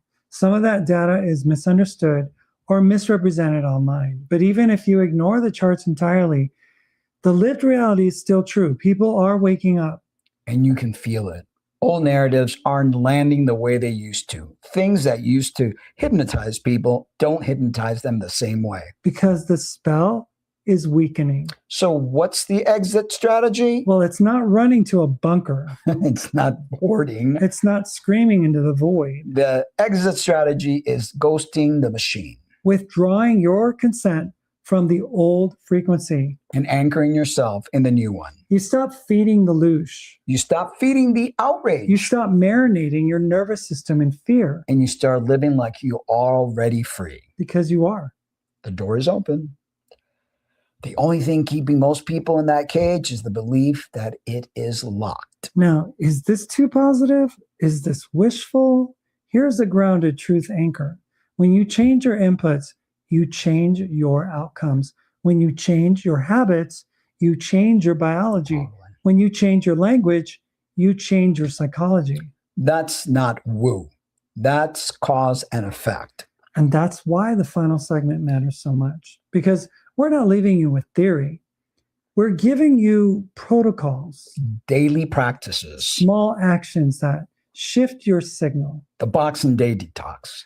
5 steps you can start tomorrow to rewrite your code mentally, physically, linguistically. And if you do them, here's what changes. You become harder to steer. You become easier to heal. You become less interesting to the algorithm and more magnetic to your own life. Which is exactly where we want you.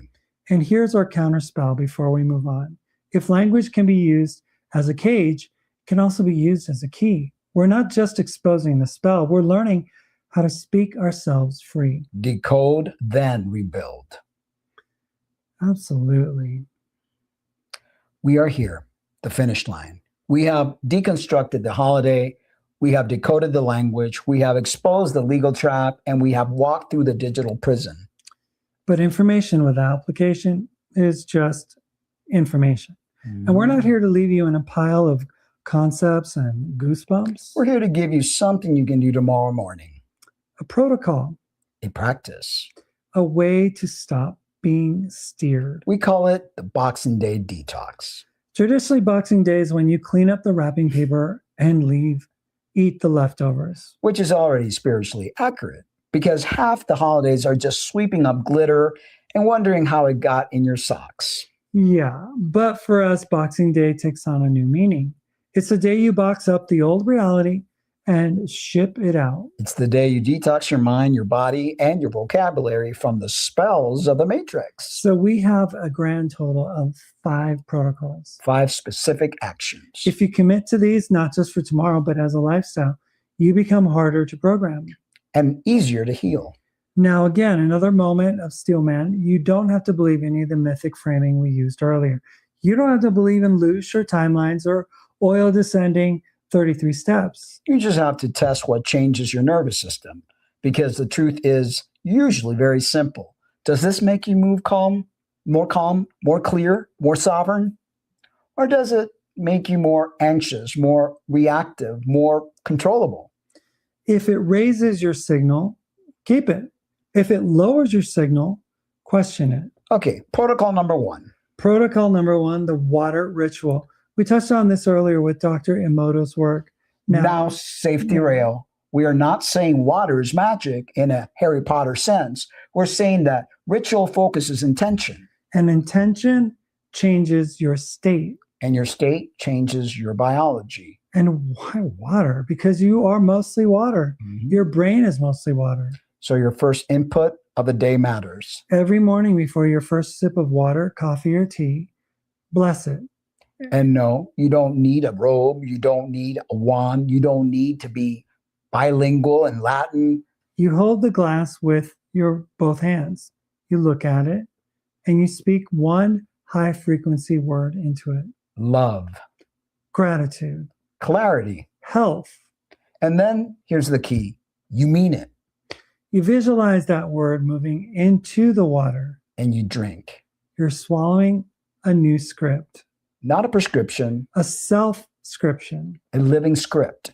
Protocol number 1, never drink a beverage without programming your state first. Okay, so protocol number 2. Protocol number 2, the get to shift. This one is pure language. It's a simple hack, and it's annoying at first. Because you'll catch how often you say, I have to. I have to go to work. I have to deal with this. I have to call them back. The phrase have to is a slave command. It implies force and lack of choice. And when you say it, your body believes it. Cortisol rises, breath shortens, jaw tightens. So you replace have to with get to. I get to go to work today. I get to pay the bills. I get to take the kids to school. And yes, someone just screamed at their speaker, Mark, I do not get to sit in traffic. Yeah, I hear you. But the brain hears it differently. Get to triggers gratitude. It reframes your life from bondage to privilege. Protocol number 2, every time you catch have to, swap it with get to. Even if you roll your eyes while you do it, especially if you roll your eyes while you do it. Protocol número 3. Protocol number 3, the I am command. This is the heavy artillery, the creation code. Whatever you put after I am becomes the direction your nervous system follows. And most people use I am to cure themselves all day long. I am tired. I am broken. I am unlucky. And your body goes, copy. No, Steelman moment. This is not about never acknowledging reality. It's about not cementing reality. Exactly. And you can say my body's experiencing fatigue, but you don't have to say I am exhausted like it's your identity. So the protocol is simple. Never attach a negative description to I am. Ever. And when you catch yourself doing it, Cancel it. out loud if you can, Cancel, cancel. and replace it immediately. I am recharging. I am learning. I am healing. I am becoming. This takes discipline. Because you will realize how mean your inner narrator can be. Some people have an inner voice that talks like a disgruntled DMV clerk. And we're firing that clerk.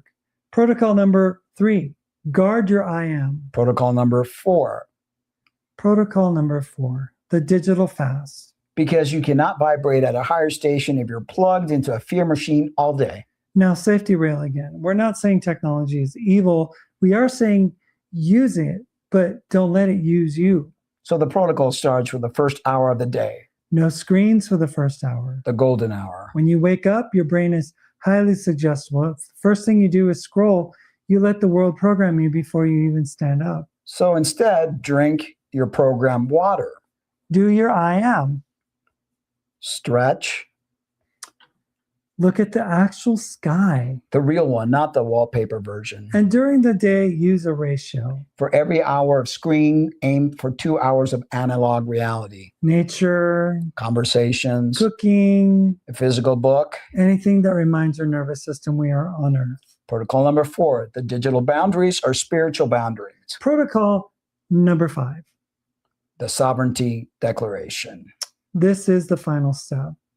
This is the one that ties the whole episode together. Because the systems run on unexamined consent, So we practice withdrawing consent from fear, from scarcity. from the ideas that you're just the profile. And this is mirror work, Every morning, look yourself in the eyes, not your hair, not your teeth, your pupils. and say this: I am a living soul. I am here by divine right. I am not a corporation, not a file. I am the administrator of my life. I do not consent to fear. I do not consent to scarcity. I command my reality to align with love and truth. And if you stumble on the words, it's okay. Your nervous system has been trained for years to say the opposite. So you're going to feel resistance. That resistance is a spell leaving the body. Protocol number 5, declare your sovereignty daily. 5 protocols. Program your water, Shift have to get to. guard your I am, Digital fasts. sovereignty declaration. This isn't about becoming perfect. It's about becoming conscious. And now one final treat, a glimpse into the timeline where you actually do this. Not the dystopian checkpoint. The timeline where you win. Yeah. So the last one. The New Earth 2030. Now, hand me that watering can. Let's cast a spell of growth on these tomatoes. Grandma, why do we talk to the seeds? Because, Leo, they're listening. Everything listens. The water, the soil, the wind. Is that why the vegetables taste so good? Because we tell them we love them? Exactly. In the old world, people forget to talk to the earth. They just took from it. That sounds scary. It was. People were tired all the time. They were sick. They walked around staring at little glowing boxes. Weird. Very weird. They thought that they were names on a piece of paper. They thought they were users. But how did it change? Did a hero come save them? No, Leo. No hero came. We saved ourselves. How? We just woke up. One morning, millions of us decided to stop playing the game. We stopped feeding fear. We stopped saying, I hate my life. We started blessing our water. We started remembering we are powerful. And the bad guys, the ones who ran the machines? They faded like a shadow when you turn on a light. So the magic came back. The magic never left. We just remembered how to use it. I am ready. I am so proud of you. The magic never left. We just remembered how to use it. And this is the message of Christmas, Mark. The real Christmas. The return of the light. And the light returns when you decide it returns. It doesn't depend on a calendar. It doesn't depend on permission. It depends on you. Definitely. So we've covered a lot. And actually, I was going to do the outro. I think You Are the Light would have been a perfect one instead of Face sure, the man. Truth. But Face the Truth is a good one too. So I'll do You Are the Light next week. Is this where we say goodbye? Yeah, because in We're order for almost us to running out of time. yeah, because we can't go past then Yeah, the all clips. good. Yeah, it's all good. But I hope you guys enjoy this, and remember, you don't have to wait for the new earth. You could actually create it yourselves. You are the new earth. Happy holidays to everyone. Create a beautiful reality for Oh, yourselves. we got one comment here. Let's see. Oh, there's that Twitch advertiser. Oh, nice. But yeah, I hope you guys enjoyed it, got something from it. Some people, they want to complicate things more than they really have to. But it's not really that complicated. We've been taught these rituals, these fear tactics, and, it's time for us to break that spell. Yeah, we've been taught the cycles of this system, and we need to learn how to listen to nature again. Totally. So remember to hit that notification button, but subscribe first, share if you're getting something from the show. And if you're able to, you can support the show. The links are down in the description area. You can become a Patreon, or you could do a one-time or a reoccurring PayPal. It's all up to you. We appreciate you guys, and do realize that we do put a lot of hard work in putting the show together, creating the music and things like that. So Patreon will be a great platform if you guys want to support our creativity. Some of the songs are really, really great. And, hope you guys enjoyed it. Hope you get something of all of this. Yeah, I hope that, something clicked, causes you to do some more research on your own and question the narrative. That's the important thing, is question the narrative. Don't live inside the matrix. Create the glitch. Be the glitch. Yeah, break it all the time. All right, guys, we love you, but remember to always love yourselves too. We're leaving you with a song, Face the Truth. It's another good one I wrote back in the day and repurposed it with Suno. So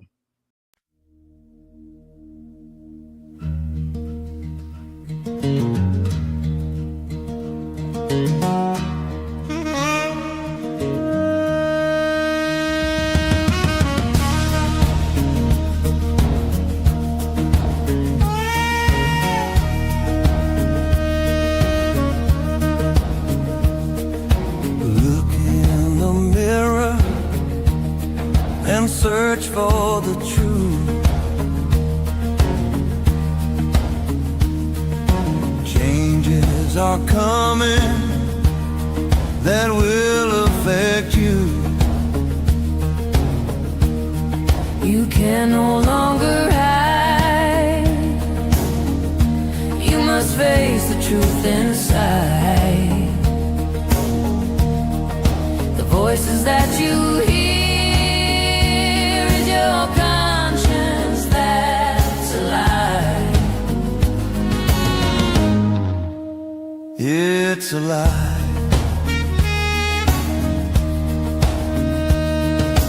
Feeling the hunger, that cold and lonely spell,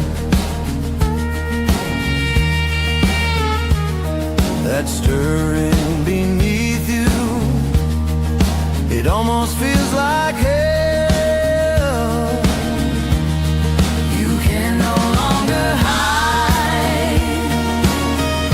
You must face the truth inside. The voices that you hear is your conscience that's a lie.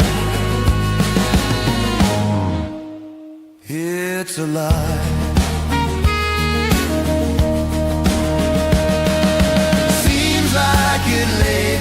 That nothing seems right. The look on people's faces, and they're worried all the time.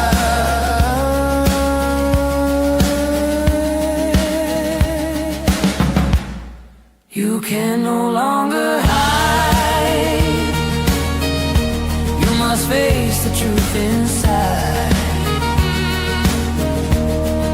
The voices that you hear,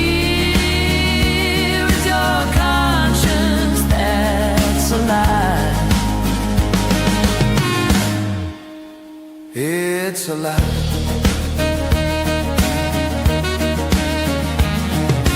Out in the meadow, the birds are flying high.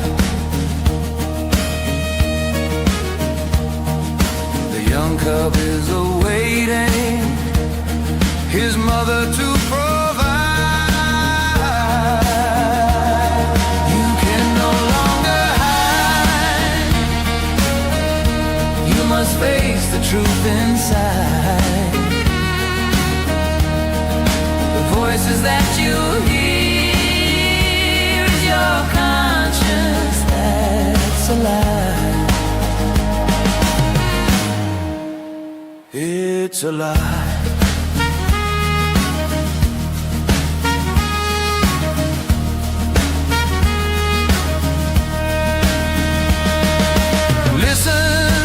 Closely, the wind is blowing through. The air is full of dust now, and this planet is all through.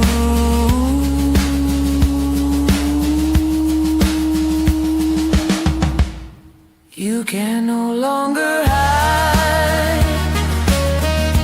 You must face the truth inside.